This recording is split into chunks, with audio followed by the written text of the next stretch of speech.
Greetings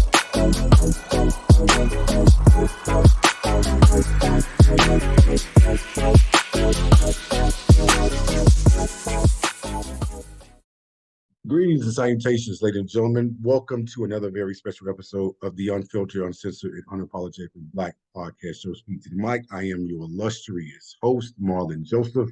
And here on the show, ladies and gentlemen, you all know the drill. We are here to impart education on the Black community, being provided to you by Black men and women of all professions. And we do it in the most unapologetically Black way we know how. Make sure you hit those like, share, comment, subscribe buttons for this YouTube page, Spotify, Google Podcasts, Apple Podcasts, whatever podcast platform you can find this podcast show on. Be sure to like, share, subscribe to it because you don't want to miss the content that's coming from this podcast specifically, because we all know information hits differently when it's coming from people who look like us, who share similar backgrounds and upbringings. So you don't want to miss this content that constantly being pumped out from this episode. Joining me today is a licensed marriage and family therapist who is the also owner of Healing the Mind and Spirit Incorporated and author of the book, Many Voices, One Truth, Sifting Through Competing Noise That Interferes with the Savior's Voice. Tracy, Terrace, thank you so much for being on this show to talk with me about being able to manage and how do we manage conflicts when it comes to understanding the ability of conflict resolutions and what that all consists of. Tracy, thank you so much for taking the time out of your busy schedule to be with me, to talk about this. This is very important. Like all other subjects that we talk about on this show, this is very vital to the growth and development as it pertains to us in the Black community, because as you and I both know, this has been very problematic when it comes to the ability to solve issues without physical confrontation. We've been disproportionately affected by this particular aspect of our lives as it pertains to just being able to handle situations as adults without it resulting to a loss of life being hurt or harmed in any way, shape, form, or fashion. So the fact that you really can speak to this in detail, I really appreciate you for being on the show to talk with me about this.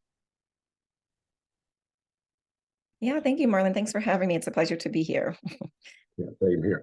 So just to jump right into things, I want to kind of get your idea or just your overall advice as a therapist, as a licensed therapist in this particular area.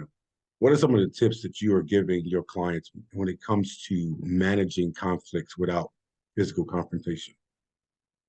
Well, it depends on which clients are coming in. There are people, because conflict happens on a continuum, from the far left where it may look like people just having just little arguments and figuring out how to get to the end of them, or not figuring out how to get to the end of them, all the way to the far right, where the conflicts have escalated into physical interactions, physical altercations. So it really depends on where they are on the continuum with regards to what their conflict looks like and how it's showing up in their life.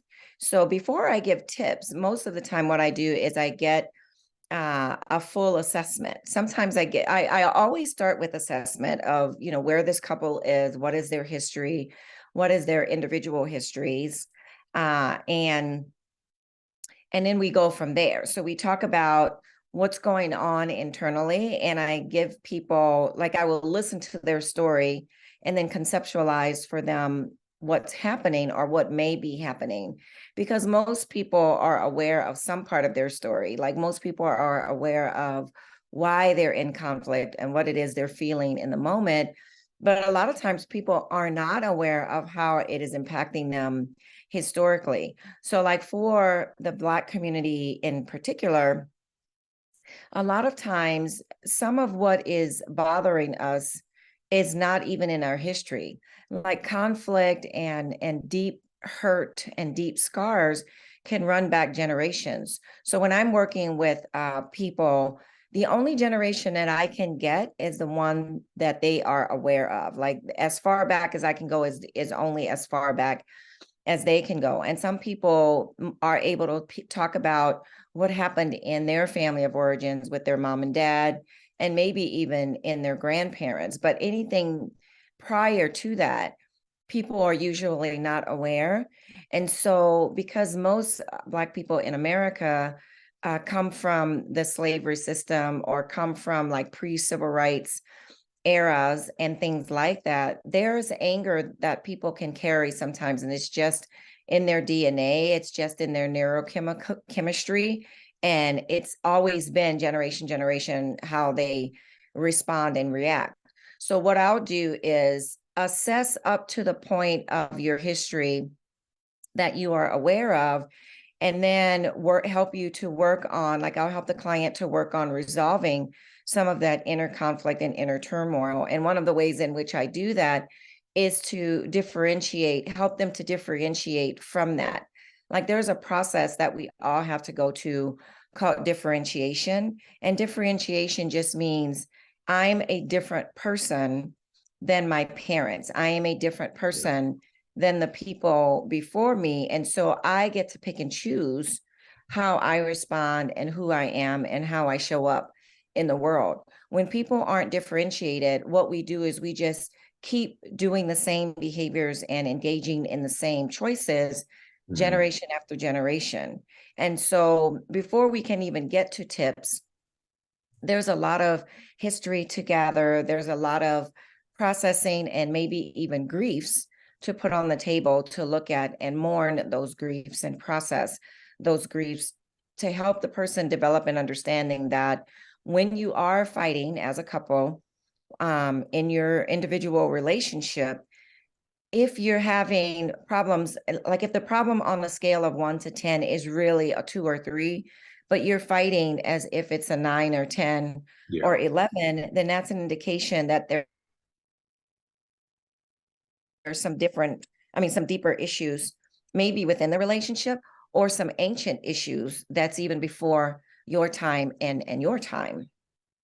Yeah, absolutely. You know, a couple of things to that point. So I want to kind of backtrack on something that you said that was really, it really stuck with me in that point that you made about how it's a difference between responding and reacting. So I saw this video on social media. It was another podcast that I recently started following once I saw this clip. I thought it was really interesting how you can differentiate the two. So a reaction versus a response looks very different.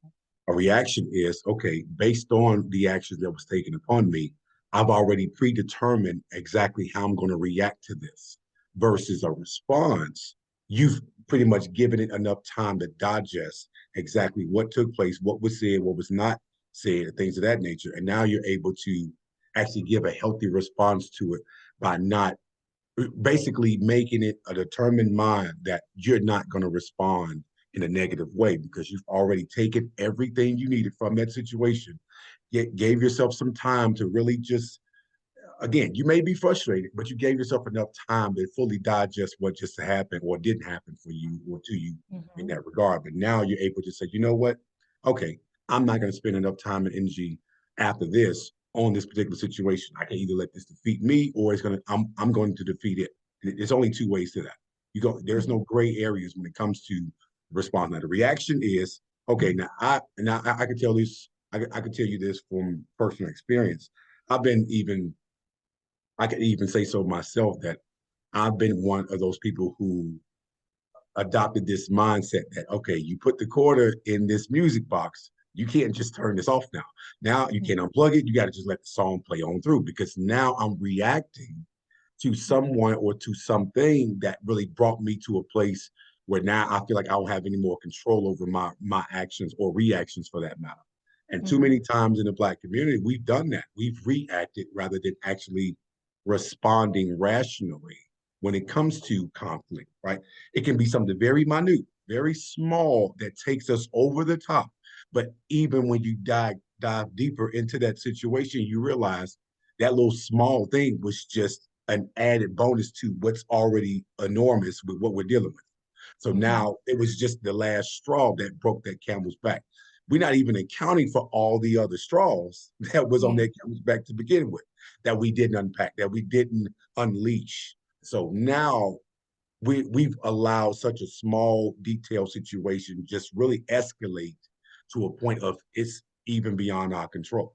But we've Yeah. done it way too much in the Black community, and even to the point about how we differentiate ways of dealing or managing those conflicts. And obviously, it looks different from a dynamics perspective. So, in a marriage, or it's, just in a relationship in general, the way you respond, it basically aligns with your relationship that's tied to that person that you're responding to, Mhm. versus it being a random stranger, or whether it be your children too, or even family members in general. All that is pretty much collectively, that encompasses almost in its entirety almost the same response. So the way you Mhm. react to your friends and family can sometimes look the same based on the type of relationship you have or don't have with them.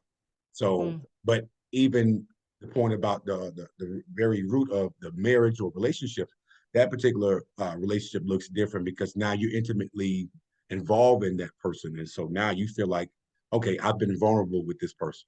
They know my triggers, and yet we would still get to a point where we're pushing each other's buttons on purpose, or even Mhm. just reacting in such a way that we don't even know we're doing that. So Yeah. with those conflicts and the differences in those conflicts, give me a prime example of, because obviously you kind of dived into it from a marriage and relationship perspective. What does that look like when it comes to managing conflict from a friends and family point of view? Well, when you first started talking, you were providing a piece of psychoeducation that I usually provide, like when you were talking about the difference between reacting and responding. Yeah, And so basically, you have to, one of the things that I teach in conflict resolution, before we even get to conflict resolution, I teach communication skills. yeah, And so one of the communication skills that I teach have to do with assertiveness and teaching people that communication hasn't occurred until the message sent is the message that is received. And so, in order for communication to be effective, you need to have assertiveness. And assertiveness is your ability to um, speak in a direct and respectful manner. yeah, So, some of the other forms of communication that cause conflict or that eventually lead to conflict, people think that they're being assertive. Like like saying things like, "Well, I say whatever is on my mind. I say oh yeah, whatever I want." That's always been lauded as a good thing, but yeah, it's not always necessarily a yeah, good thing if you don't have any forethought or any planning and it just shoots out of your mouth. So the other forms of communication are passive aggressive, where you say one thing but mean another, or you don't provide all the information and you insist that your partner, or you expect your partner to understand what it is you meant when you're not being clear yeah, in what you meant. And then there's aggressive, where there might be yelling and screaming, maybe even pushing and shoving or cussing people out. And then there's passive, where you take the martyr stance of you're always right and I'm always wrong. All of these are very, some of them are dangerous and some of them are disrespectful. And then the passive one, a passive person can come across as someone that's, more peaceful, but that's not true, because you can only be passive for so long before you explode. And it'll yeah, be one small thing that ends up taking you off, to the point of no return. So I teach about assertiveness. And then the other component of good communication is active and reflective listening. And that's kind of what you were talking about when you were saying a person is just choose one thing and isn't even listening. They just choose one thing that's being said, and then they come up with their rebuttal or come up with their reason why. And so I teach that you have to actively listen to the words that are coming out of your partner's mouth, because if you don't, what'll happen is you'll land on one thing that they said and then start formulating your response, and you're not even listening to everything else that comes out. And so by yeah, the time you respond, your partner is defending him or herself, saying, "Well, that's not what I said," or "That's not what I meant." And then the conversation goes off on this tangent about what wasn't said and what wasn't meant. instead of what was brought to the table. Because if the two of you can stay on what was brought to the table, then you can work towards resolution. The other thing that you were talking about with regards to, so I teach how to actively listen so that you get all of the information and then reflect back what you heard. And that sounds like, so what I hear you're saying is this, and it gives your partner an opportunity to say, yes, that's exactly what I'm saying, or that's not what I'm saying. And then the conversation will start over, so that whatever is actually being communicated is the message that is sent is actually the message that is received. So after I teach them that, the active and reflective listening part and the assertiveness part, we talk about what you were talking about with regards to the difference between reacting and responding. Yeah, A trigger will almost always cause a reaction. absolutely. So a trigger happens when you're not actively listening, or you are, but you land there and you don't let the person finish, like you don't let the person continue with the thought. And so now you're triggered and you're going to react instead of respond. But resolution, when you're working toward resolution, it's as a result of actively listening and reflectively listening. And then resolution can lead you to a response. So you have to be kind of cognizant about what's going on in your body. If this constricts, if your throat constricts or your heart or your gut wrenches, that means that some kind of trigger has happened. And the best thing for you to do is to set that aside, because the other thing that you were talking about is putting the quarter in the music. Now you can't take it out. Your brain can get hijacked. Like once there's so many neurochemicals going in your brain, it is almost impossible to come back from that. You have to allow it to ride out. Yeah. And so I teach skills for that, like tuning into your body, starting the conversation over because you feel like you've lost your way, or that because if there's a lot of activity going on physiologically, you've probably already lost your way and you've probably landed on something that now you're going to react to rather than respond to. Yeah, and you know what? Something that you also said too that I want to kind of dive into as far as how we react to random strangers versus people that we know. So, I know this is sometimes scenario based, right? So if we say, for instance, we had a bad day, and then someone says triggers us off to make that bad day even worse. Now we're taking all that frustration out of that day or that week or that month or whatever out on that person, when that person didn't even intentionally mean to actually, bring us to that point, but it was just a tipping point, and that person could have been anyone in that particular situation and point in time. But yet that the pot off the kettle just flew off the hinges now.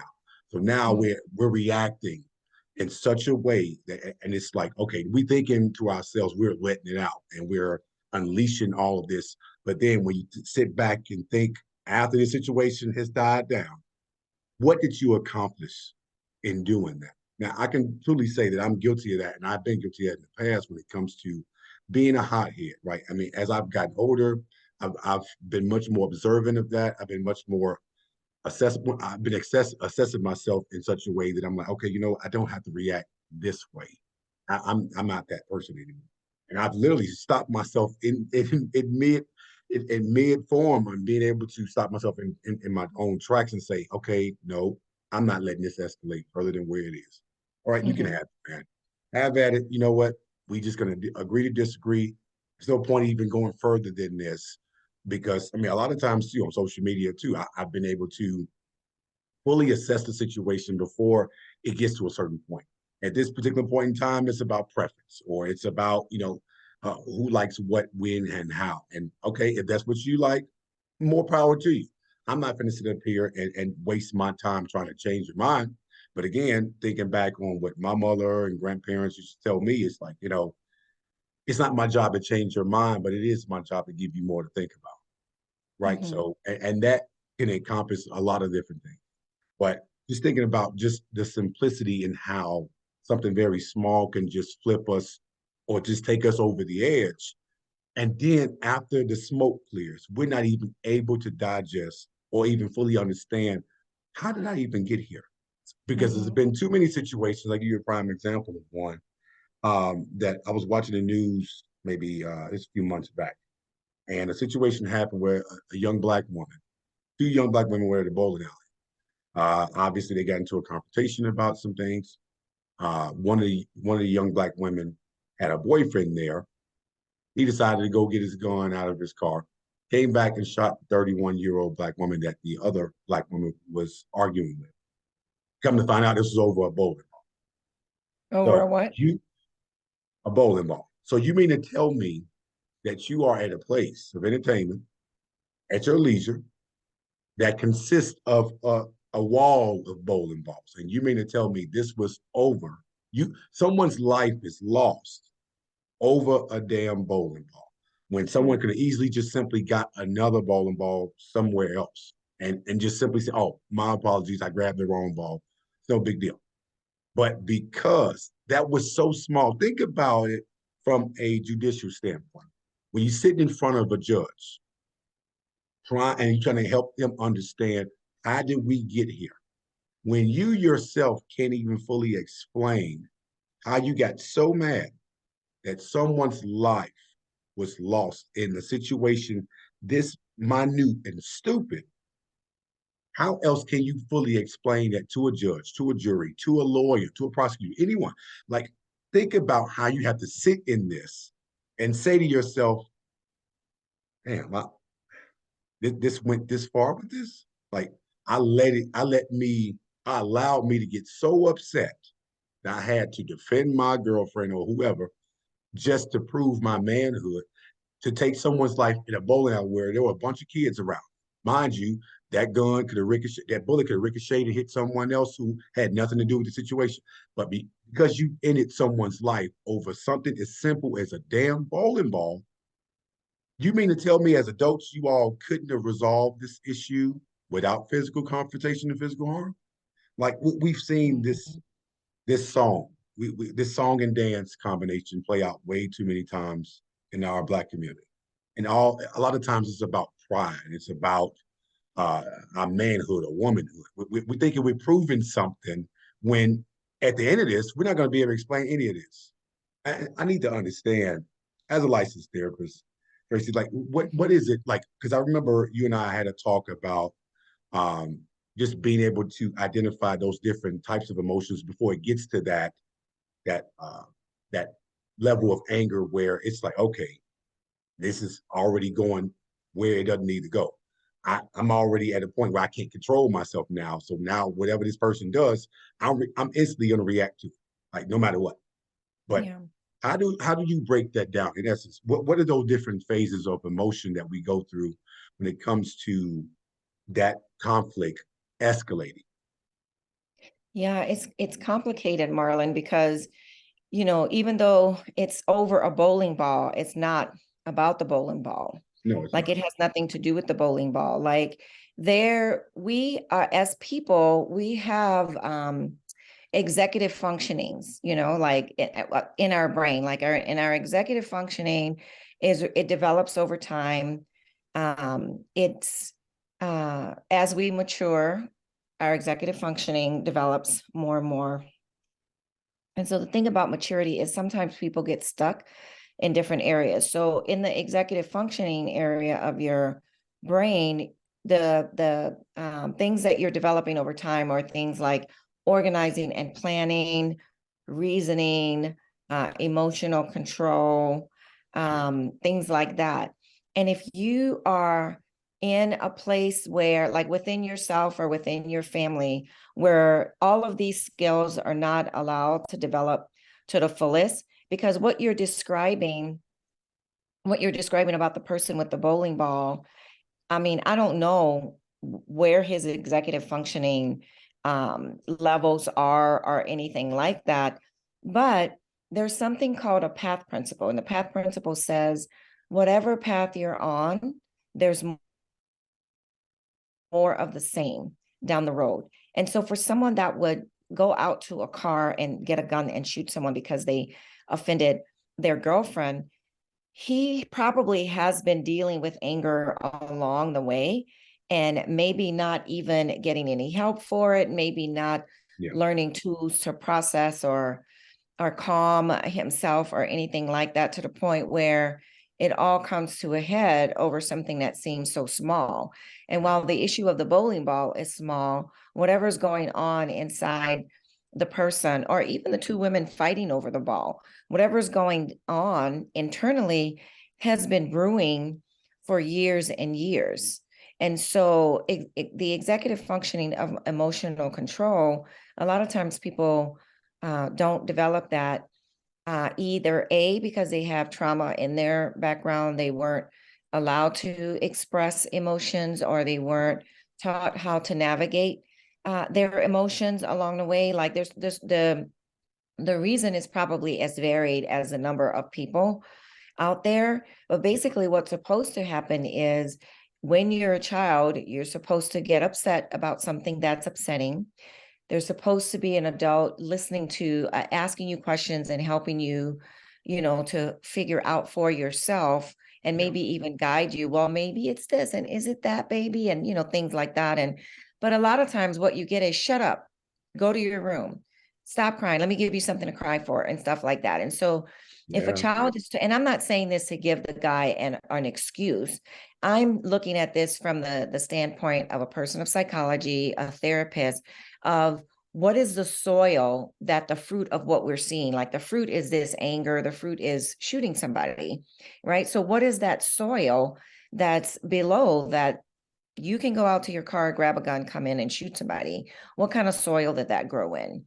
First of all, it probably is an emotional control issue around executive functioning, and second of all, what is the story? And so what I do is, especially people that it's, because I think anger is something that people suffer from. People Yeah. suffering from anger, um, they have to figure out, like, what was missing, Yeah. what part of your voice was not cultivated over time, that now you feel like you have to be so loud in order to be heard, because you really don't have to be so loud. You might have to change your environment. You might have to pick another partner. You might have to pick another friend group to be in if there's people that's constantly, crossing your boundaries, or you may have to figure out how to have boundaries Or so even that you distance don't. yourself from those friends or family members who, who put you in that place as well, or put you in that mindset to where you're always reacting and not necessarily responding healthy and positive and adult way. I mean, that Well, the thing oftentimes, about that is, what I empower my clients to help them to see that nobody can make you do anything. No one can push you. It's whatever the people are doing, whatever the person is doing, they are responding to something, or they're speaking to something that's already internal for you. yeah, So you have to focus on healing whatever that wound is, catching up whatever underdeveloped part of yourself. Like we think of people underdeveloped as, if you're mentally underdeveloped, or you have a physical disabled, as the only people that's disabled. But people that can't control their emotions, they're disabled in a way as well. absolutely. But there are things that you can do to mature how you respond in certain situations. And a lot of that, Marlon, has to do with settling down and getting quiet, cultivating a practice of silence and solitude, so Yeah. that all of that chemistry that's in your brain, so that all of that can learn how to calm down. And, like here in Los Angeles, um, Los Angeles County during COVID gave access to anybody that wanted it, no matter what your socioeconomic status is, to an Yeah. app called Headspace. And Headspace is one of those apps like Calm, like Hallow, where it teaches you how to meditate. It teaches you how to breathe. People don't know how to, I mean, there's so much in this arena, It really is. And you Marlon, know that we what? could Yeah. touch on. Like, people don't even know how to breathe. Like, the way you breathe can impact Yeah. how you go about your day. Like I once had this guy telling me, I think he was a yoga teacher, and he was telling me, the like most people should start the morning pinching one side of their nose and breathing in, holding it, and then, letting it out through this. And then, doing like 10 minutes of that as a way to balance, to equalize what's going on within your system and how you're breathing. And Yeah. I don't know if it's true. I tried it for a couple of weeks, but it made me really dizzy. And I think it made me dizzy is because it was clearing something out and it was resetting and re-equalizing, Yeah. some things that were going on with breathing. So there are as many factors as there are people that contribute to a person's inability, but the biggest factor is history. Yeah. And how did you grow up? How are you used to responding to people? So there isn't like one set thing. There's like a handful of tools that I use. I have lots of tools, but Yeah. they can't all be used with the same person. Absolutely. It depends on what their story is and how they respond to their environment. Yeah. And you know what? It's because it's multi-layered and multifaceted. There's no one.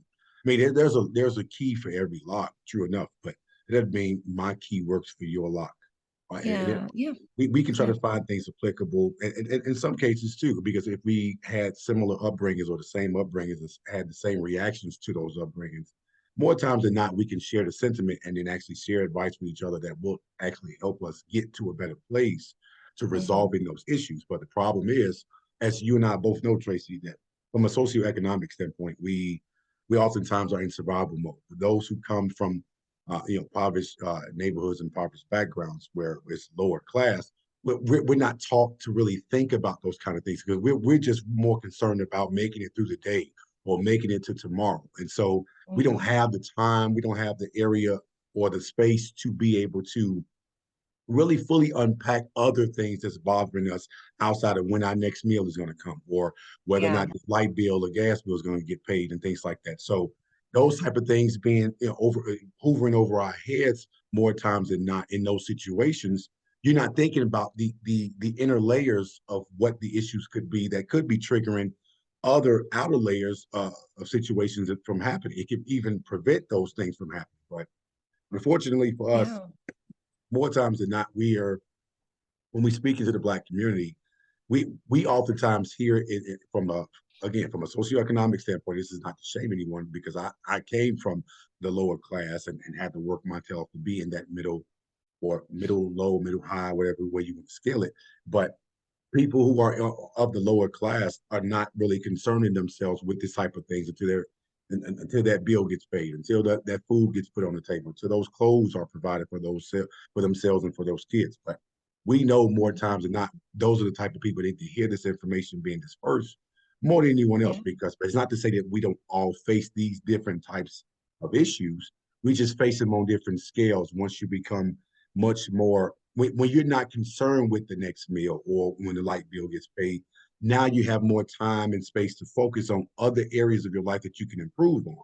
But mhm, unfortunately for us, more times than not in the Black community, we just don't have that space to be able to do so. So again, and thinking about mhm, another example that I can give where I recently saw that situation happened with this young man who already had been locked up before. I think he was living with his grandmother. He got a hold of a gun. I guess he had some type of confrontation with his grandmother. He shot and killed his grandmother. I, mhm, I couldn't imagine, as much as I love my grandmother, God rest her mhm, soul, both my grandmothers. I love them both. And my father's mother, who helped raise me, she could do no wrong in my eyes. My grandmother was the world to me. I would mhm, never even think of an idea, much less even act upon such an idea to even hurt, harm, or kill her. And it's just like it dawned on me, like, what could it have possibly been to have been layered deeply so much that you got so upset to kill your own grandmother? And I'm just mhm, like, wow, that's so deeply rooted in pain. We oftentimes know how we got here. And I don't want to fixate on it because I feel like we spend too much time on the how and the why, and more so of the what in terms of that response. What do we need to do now in this space? And we're living in a time too, Tracy, where we're allowing ourselves to start to unpack, especially my millennial generation. And I want to shout them out because we've been empowering each other to unpack these situations that we've dealt with as children. Now, when we are adults, now that most of us are married and our parents, we're able to really hear our children the way we were not being hurt. And more times than not, we see that a lot of this anger from these adults came from no one listening to them when they were children. No one heard them. So now they're feeling like they have to react in such a way that it's going to be loud enough. No, my actions are going to be loud enough for you to hear me. You hear me now, don't you? You didn't hear me before. You wasn't trying to hear me. And that's not speaking to just their parents. That's speaking to the entire world, because at some point in time, the world around them failed them, were not listening to them. And Mhm. I can say, just from personal experience, being married to a licensed professional counselor myself, my wife and I are Oh. oftentimes speaking to our children in such a way to allow them to open up to us. My daughter is 5, soon to be 6. My son will be 2 in July. We're allowing them to tell us. And my daughter is very in tune with her emotions and very in tune with her reactions to things. So she'll tell me all the time, Daddy, that hurt my feelings. And I have to sit and digest that. I can't be of that mindset of what my parents or my mother was like. Do as I say, not as I do. Shut up and go to your room. No, I have to sit and listen to that. We Mhm. have to do better with listening to our children. And that same rule can be applied when it comes to just everyday people we run into. Be able to listen and respond, but give that person time to have the floor. Give that person the space an opportunity to speak their mind on what it is that you may have done or did not do that hurt or harmed them in such a way that they had to respond in an angry tone. Okay, I heard you. And I've been guilty of this, listening for the sake of actually having a response to something that somebody said in the midst of them pouring that out. I'm like, you know what? I'm already going to devise a way to respond to this or have a rebuttal rather than actually fully listening to that person and hearing them out all the way, because context matters. We oftentimes hear, like you said earlier, is that we pinpoint something within that rebuttal or that situation where that person just lashed out at us. We heard one thing out of everything that person said. That one thing we have glued ourselves to. Now we're just like, I'm going to respond to that thing. Everything else don't matter. You said this, and I know I've been, again, like I said, not being a perfect person myself, but I'm improving in different aspects. I'm being much more observant of how I respond and how I initiate conversations like that that could potentially escalate to something much worse. And because I'm, Mhm. again, being a father now, it's like I want my kids to see me reacting in such a way that I'm not overreacting all the time. I don't want them to think, I want them to know that dad's crazy, but I don't want them to think that I'm gonna always react to them or anyone else they see me around in that such a way where it's unhealthy. It's not adult or mature like. But see, that emotional maturity is something that you and I have spoken about. So kind of give me a breakdown of what that emotional and psychological maturity looks like, just for as a licensed therapist. Yeah, well, hearing you talk about, being married to a counselor, it makes sense because like at sometimes like as you're talking, like you're talking about these concepts, you know a lot, you would make a good psychologist because when you were Well, talking about the I idea appreciate that. of people have bills to pay and things like that, that the Yeah, what that and your wife can tell you about this, but that's like Abraham Maslow is a psychologist that came up with the idea that a lot of times people are coming to therapy and therapy kind of goes towards that. He had this pyramid where there's a hierarchy of needs, and the yeah, bottom part of the pyramid is like physiological needs. And that's stuff like, food and shelter and water, like clothing. yeah, And then the next layer is the safety needs, and that's personal security, employment, and what resources, how's your health and things like that. And then yeah, the third part up above that is love and belonging, and that's like yeah, family and intimacy, friendships, and then above that is esteem. And esteem is where people like if you have all of these bottom layers taken care of, and for some people they might not have housing, they might not have employment, their family life might be askew, and so to try to teach these psychological concepts, it can be hard, like, and that's yeah, why it's hard to just get into that. I used to work for this mental health agency that provided case management, so that because people would be coming in for therapy, and therapy is more of an esteem thing, like respect, and how are your cognitions, and then the top of the pyramid is self-actualization, the desire to become the most that you can be.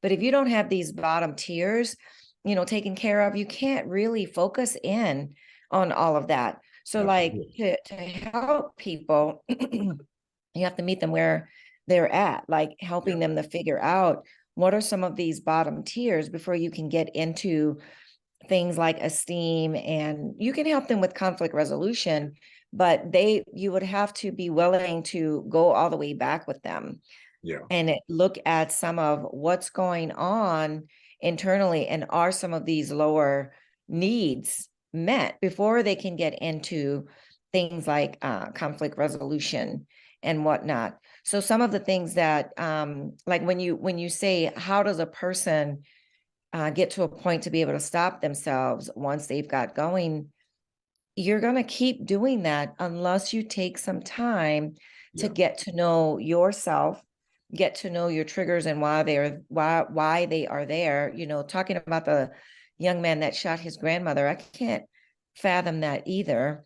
But that kind of thing is going on all over, all Yeah. over the place. And so for a young man to get to the point where that thought even crosses his mind, all the way to the point where he carries that thought out, there's a lot that's underneath the surface Yeah. of that young man, and perhaps a lot in the relationship with his grandparent.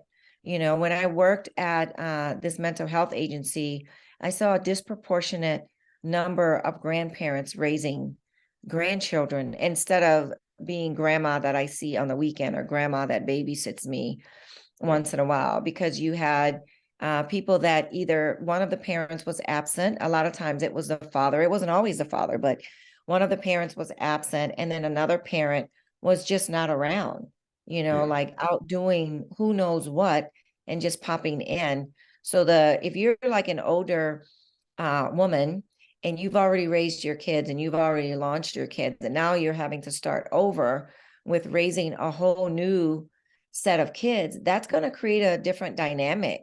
It And I does. don't know the story of this young man, but if your grandmother is having to be your mother, that's a different dynamic than your grandmother is someone that you go to for, some good baked cookies, or, to Yeah. spend time with from time to time. So it really depends on the story and what is going on within the relationship.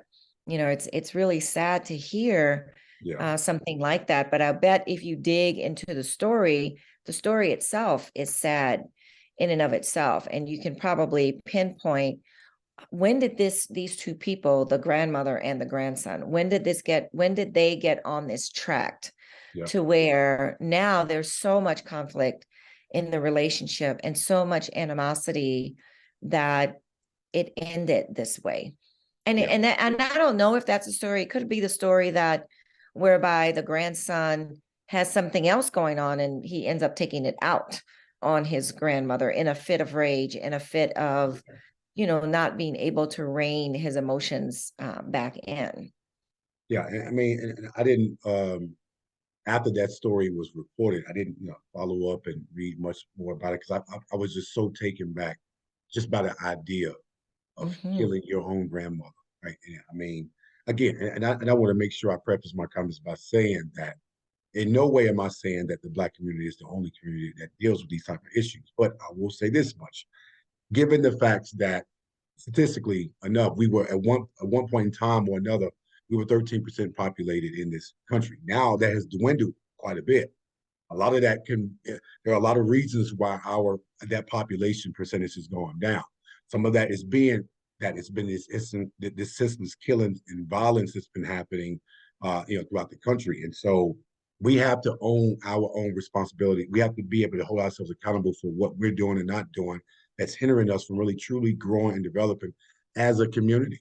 And again, speaking to the facts that we're disproportionately affected by every single thing that happens in this country, in this world, we have to really look ourselves in the mirror and say, okay, what am I not doing to help myself, and what am I not doing to help us as a culture? The main point and premise about this platform is that I'm willing to talk to those people who are specialized in these areas who can help us devise some type of plan, some type of actionable items that we can execute to help us get better in life in different aspects of our lives that we know we can get better at. And it has It to start starts with with self-examination. It starts absolutely, with being willing to ask yourself, why do I respond this way? absolutely. You know, what is in my history and what have I learned as a person? Yep, You know, and that's where that pyramid comes in. Like, you're right. Like, if a person can't put food on the table, they're not going to be worried about their emotions. They'll just use the emotion that works, you know, yeah, in the moment, you know, the best. So like, in yeah, order for us to be able to grow, we have to normalize the process of self-examination, yeah, asking, and whether you go to therapy for that, and therapy can be expensive, but a lot of communities have resources where you can either go to group therapy or, you know, find someone that engages in low cost, no cost yeah, therapy. A lot of times these are like Christian agencies or faith, you know, based agencies that are willing, you know, to help a person get to that point, you know, and then whatever you learn there, whatever tools that you learn with regards to managing conflict and communication and things like that, being willing to use them. Because yeah, when you learn a tool, that's one thing, but nothing changes until you apply it, yeah, until there's an application process. But any kind of healing has to start. I mean, any kind of healing that's long lasting, like you can go and get information for anything in life and enact some kind of change. But in order for it to be lasting, it should start with self-examination and yeah, getting to know your own history, differentiating from, like, separating yourself. And I don't mean separating yourself in a way that you don't have anything to do with your family, although sometimes, depending on what it is you're healing from, yeah, you might have to take a break from your family. But it's more like understanding that you coming to believe and understand that you are your own person. You're not an extension of anyone else. And because you're not an extension of anyone else, you don't have to keep carrying the same thing generation after generation, you yeah, know, throughout the line. You know, like, you can break the chain, like break the cycle, and figure out how to do that either through therapy or through reading books. You know, that's one place where social media, like, people bag on social media a lot, but there's a lot of people out there putting some really good information yeah, for people to educate themselves and learn and grow, try this, try that, and mhm, things like that. Like, when you're listening to social media, if listening to social media is causing you to compare yourself and disparage yourself and feel bad about yourself, then it's not a good tool. But if you're listening to social media to gather information that you can try for yourself, or gather information that lead to healing, then that's a good thing. You know, yeah, so yeah, figuring out what are the resources out there that you can use, and start with yourself, because there is nothing that you can drop in the middle of a family. You can, but without any understanding of themselves, yeah. even if it works for a while, it won't work for the long haul.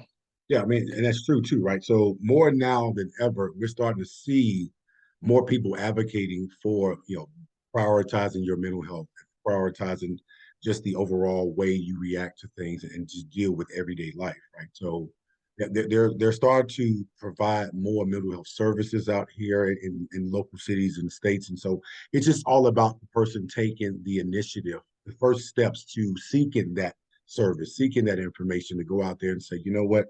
I have to be able to face myself. I have to be able to be honest with myself. Again, looking in the mirror, two things that mirror can show you who you really are and who you will ultimately become.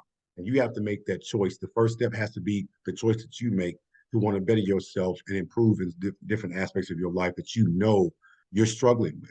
And so Yeah. the fact that like I said, we're seeing more people advocating for mental health services to be prioritized and put out there for people, pro bono work being provided as well, and even cost efficient services too. If you need to go a little deeper than what the pro bono work can actually provide to you, that they're providing that more now than ever. And so we have to take advantage of this information and these opportunities to better assess ourselves, because the number one law of nature is self-preservation.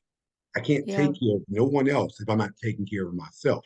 And taking Yeah. care of myself encompasses a number of things, but it starts with my mental makeup and my emotional makeup. How am I able to advance my life in different areas if I'm not able to even pinpoint what I'm struggling with the most? We got to be able to be honest with ourselves in the Black Yeah. community, Yeah. and be able to not only just say that, but now start to put the work in and say, all right, now that I know this, now it's time to start taking the necessary steps to improve on this. We, again, it's Yeah. And about it's a choice. journey. It's a It is a journey journey. that you have to be willing to see through to the end. Yeah. And it's Yeah. not about being perfect, because no one is going to be perfect, right? But it's about being better. Yeah. That needs to always be the goal. Be the best versions of ourselves that we know how, and we can best suit ourselves. And again, the benefits of being a better version of ourselves not only helps us, it helps everyone around us that's impacted by us, whether direct or indirect. Now we're able to respond better to different situations that, again, we're human beings. We're going to react. We're going to be upset. We're going to be frustrated and irritable. But it's the ways that we respond to that that really shows the true maturity of our character and our makeup, that we have to be more cognizant of, right? So Yeah.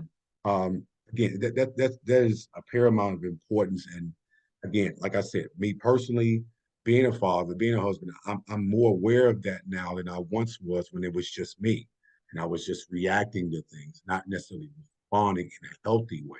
That Yeah. now that I'm grown and maturing, again, that emotional and mental maturity, it has to be heightened now. We have to be able to highlight those areas that we need to improve on the most. And be honest, I know I'm not where I need to be, but I'm making strives to get better at that. And so Yeah. we have to be our own worst critic when it comes to that. Yes, exactly. Yeah, And you can't be mature until you go through the maturation process, yeah, and so that takes a lot of work. It takes a lot of self-reflection. It takes a lot of self-denial. Like, you think you're right and you feel like you're right, but the ability to assess what's going on in a situation and either walk away or put it down for now because the other person isn't able to hear what it is you're trying to say, yeah. you know? And you and I both know, as time continues goes on, the more time you spend not obviously taking advantage of the moment to heal in those areas, the much worse it's going to get. And Yeah. it's going to be time that you're never going to get back, which is going to help hurt even more, because you could have spent time early in your earlier part of your life to help yourself get better and mature and be emotionally in tune with yourself, rather than, again, everyone moves at their own pace, and it's never too late. But Mm-mm. you don't want to waste the one thing that's too valuable to waste, and that's time. Yeah, Get exactly. the Can't get it necessary back. help that you Yeah. need in that moment in time, because today this is the only today that you're gonna have. You're not gonna have this day back. You Yes, have to be able to be exactly. more in tune with Yes, exactly. You could um, you could make more money, but you can't make more time. it. Yeah, You can make more friends or, you know, go out and gather all kinds of resources, but the resource of time is the only one that can't be replaced. So it is incumbent upon anybody that wants to heal to really start with the self. Like if you're in conflict all the time, there is a reason for that. It's not just your personality. It's not necessarily just who you are. There are different kinds of temperaments, and there's temperaments that's a little bit more hot-headed than others, or a little bit more yeah, energetic than others. But even in those cases, there's underlying factors that if you want there to be a change, if you want there to be healing, it has to start with some self-examination. And yeah. therapy isn't the only way to do that. You could do that on your own. Mhm. What you come up with in that self-reflection might require some professional help for you to manage it, but there's all kinds of books out there to help you Yeah, to be able to get yourself in a situation where your response is more equal to whatever the situation is and not over and above. yeah. And even topics like this, I'm oftentimes reminded of this quote that I read, that sometimes the weight that you have to lose isn't the physical. Yeah, And that exactly. is just man, when I read that, I was just, that's very impactful.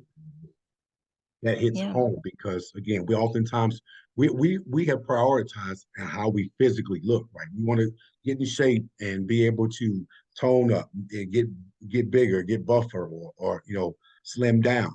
But we're not seeing ourselves really prioritizing that mental health as much as we do our physical health. But I mean, now it's the shift is starting to change. Now we're starting to kind of even that out, and it's a good thing. But think about how much time we've wasted with just prioritizing one over the other, rather than equally prioritizing them both, because they work interchangeably together for the Yeah. betterment, improvement of ourselves as individuals. But Yeah. yeah, just so last question. So many voices, one truth. Talk to me about your book. What does that consist of? What advice or what message are you sending to those who follow you, those who you mentor, those who you even your clients in general? What is your book consisted of when it comes to the different advice that people can use to find applicable to their lives? Well, it's ultimately it's a book about belief. And so in the book, I'm advocating for the person to be aware of and be conscious of what voice you're listening to. And Yeah, so in the book, I use the analogy of broadcast networks because I grew up with ABC, NBC, CBS, and PBS. There was cable around, but we didn't have cable. We just had those four channels to watch. So anytime you were tuned in, you were probably tuned into one or the other of those networks.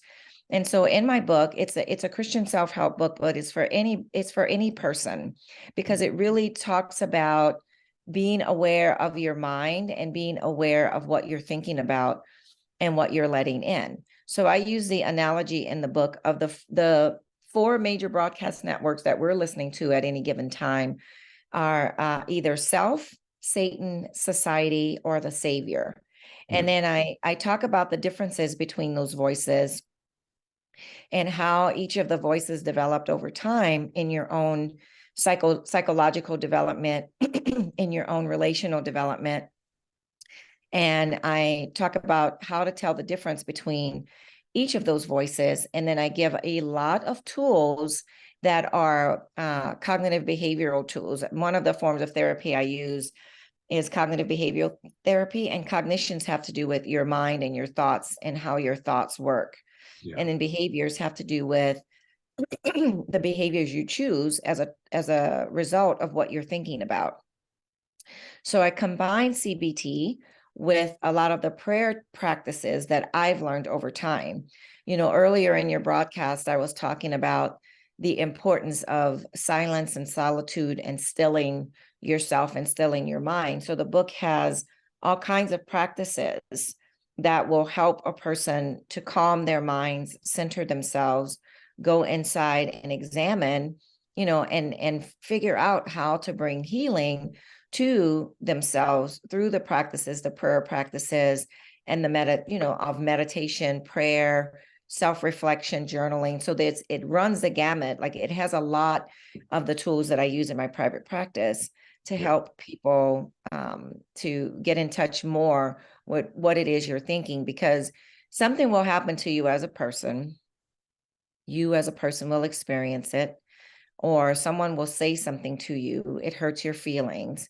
But then if it keeps playing around over and over in your mind, eventually it's not just something that happened to you, eventually it becomes something that you believe about yourself. And not everything that we believe about ourselves is true, but it absolutely. becomes true because we adopt it as a belief. And pretty soon you making a agreement with it. Like, yes, this is, well, agreement comes first. Like someone will tell you something about yourself. It hurts your feelings. But if you keep having it in your mind over and over, eventually it becomes an agreement.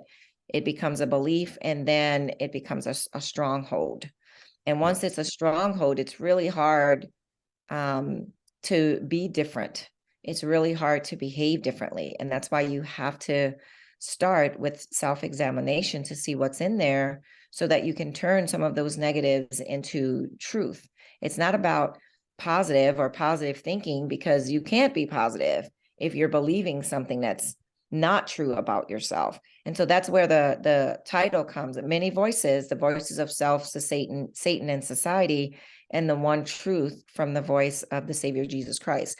So what I hope for my readers is that they learn to tune into the voice of Christ, either through scripture, through a spiritual community, Yeah, through prayer, and believe what that voice says over all of the other voices.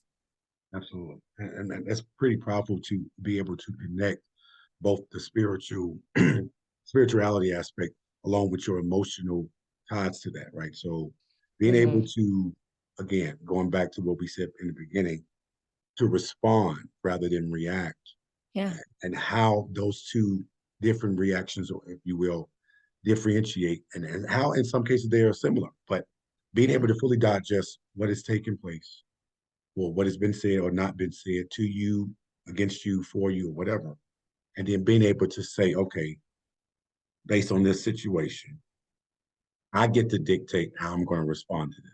I get to dictate how this is going to go on my end, because you can only control what you can control, which is Yeah. your own response and reactions to things, right? So being able to diffuse a lot of situations that you see already is foregoing in this direction that you don't want it to go in, remove yourself from that situation before it escalates.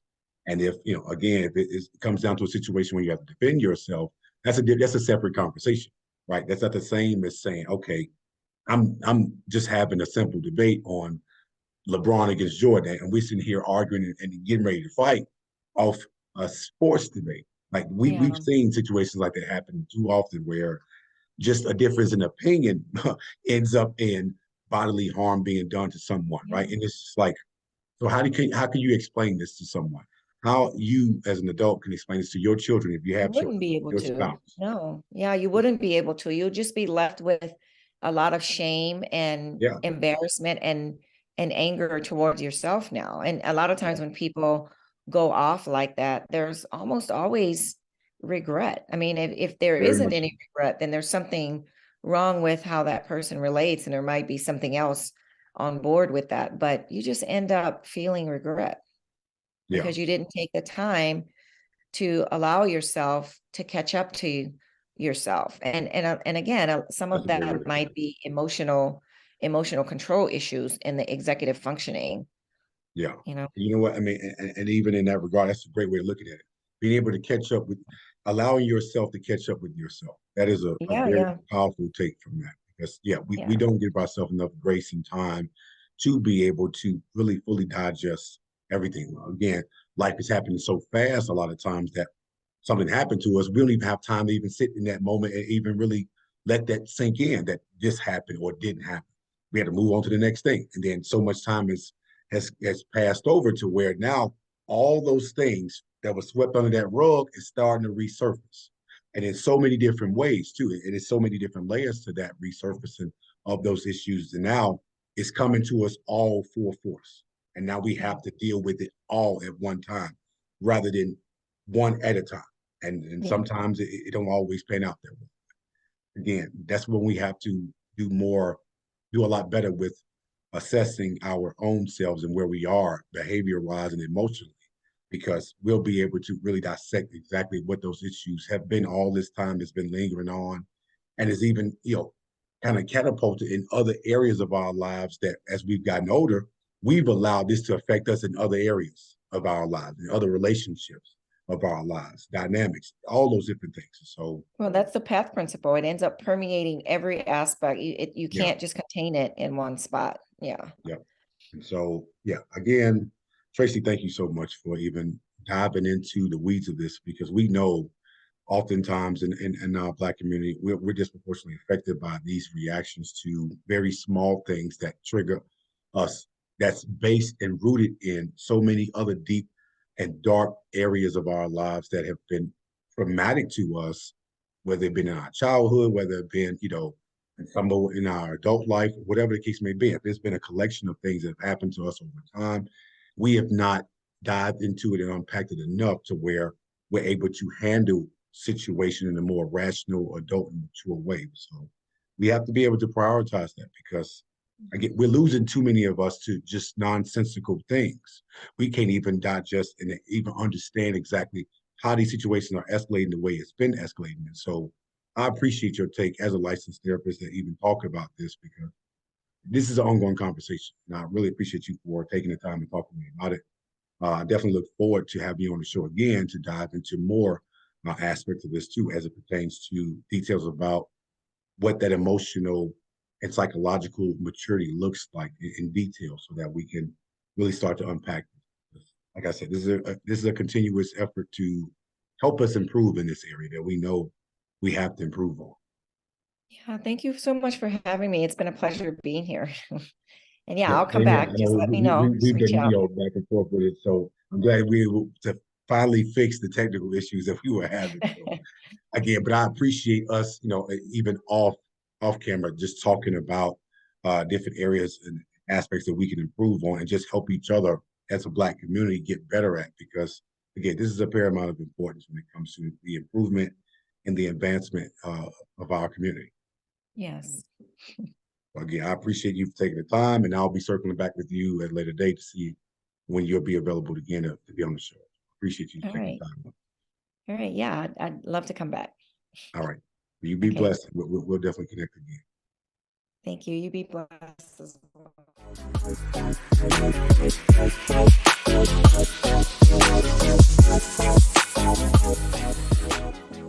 If you like what you've heard from this week's episode and would like to hear more from previous episodes, be sure to like, share, comment, and subscribe to my YouTube channel below. You can also find me on social media platforms at Speak to the Mic _podcast show on Instagram and Speak to the Mic podcast show on Facebook. Be sure to also like, share, and subscribe to my Spotify page at Speak to the Mic podcast show. As I put out more thought-provoking content, your opinion and thoughts are needed and appreciated. I thank you all in advance for your support and look forward to hearing from you soon.